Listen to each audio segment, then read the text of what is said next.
Diet मुझे लगता नहीं कहना चाहिए, खाना छोड़ने से तो कोई पतला नहीं होता। आपने जो वेट लॉस की अपनी जर्नी थी वो कैसे स्टार्ट करी और आपने ऐसा क्या रूटीन फॉलो किया जो आपको आज इतना फिट दिखाता है? Being a nurse I think सबसे पहले तो देखो अनीमा एक चीज़ होती है, हमें तो पता ही होता है, but you clean your gut intestine. तो आप 7 दिन 4 दिन 2 हफ्ते एनीमा ले सकते हैं। You can come to, I came on to zero oil diet कि जहाँ पे आप बिल्स उबला हुआ खाना खा रहे हैं, बट ऐसा बुरा नहीं होता है।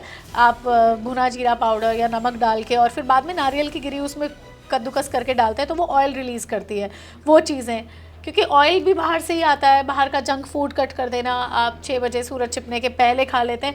वैसे ये सब कुछ नया नहीं है, लेकिन बात सिर्फ इतनी सी है कि अभी क्या है, न्यू एज में नए डाइटिशियंस आ गए हैं, वो आपको 2-2 लाख रुपए देके कुछ बताते हैं। मुझे तो मेरी मॉम नहीं, नानी दादी जो फॉलो करते हैं वही सब कुछ बताया, because I was not so financial well. नानी और दादी माँ के नुस्खे। हाँ बिल्कुल, डेफिनेटली वही चीज़ है कि ज़ीरो ऑयल खाना, बाहर से नहीं खाना। सुबह की जो शुरुआत है वो आपको नारियल पानी से, या एक पेठा होता है, पेठे का जूस, ऐशगार्ड जूस बोलते हैं, बड़ा फेमस हो रहा है अभी, पहले से ही है वो भी।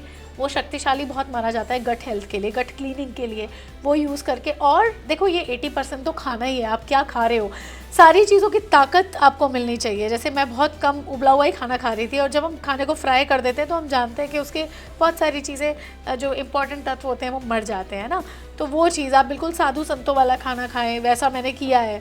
I think more than a year I was doing this. और फिर उसके बाद ठंडी पट्टी गर्म पट्टी रखें, क्योंकि आपकी बॉडी में माथे पे, गले पे, पेट पे हम ठंडी पट्टी रखते हैं तो 2 टेम्परेचर हो जाते हैं, तो ब्लड सर्कुलेशन बहुत ज़्यादा अच्छे से होता है।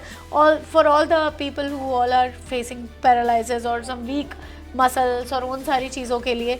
और फिर उसके अलावा द अटमोस्ट थिंग योगा। हमेशा कहते हैं योगा से ही होगा। I am not a gym person, I am 100% योगिनी, सो योगा से ही हुआ। वेट लॉस के लिए आपको क्या लगता है सबसे ज़्यादा इम्पोर्टेंट क्या है, डाइट या फिर वर्कआउट?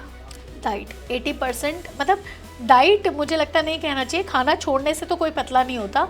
क्लीन ईटिंग बोल सकते हैं, हेल्दी ईटिंग बोल सकते हैं, कि हम बाहर की चीज़ें ना कंज्यूम करें। क्योंकि आप देखोगे कोई भी चीज़, आपको ये याद रखना है कि बॉडी हमारी 70% पानी से बनी है, तो आपको ज़्यादा जूसेस रखने हैं अपने खाने में, और जो हार्ड चीज़ें होती है सॉलिड आपको कम रखने हैं। 30% सॉलिड 70% वाटर, ऐसा कोई रेशो हो आपके खाने में, वो ज़्यादा बेटर है।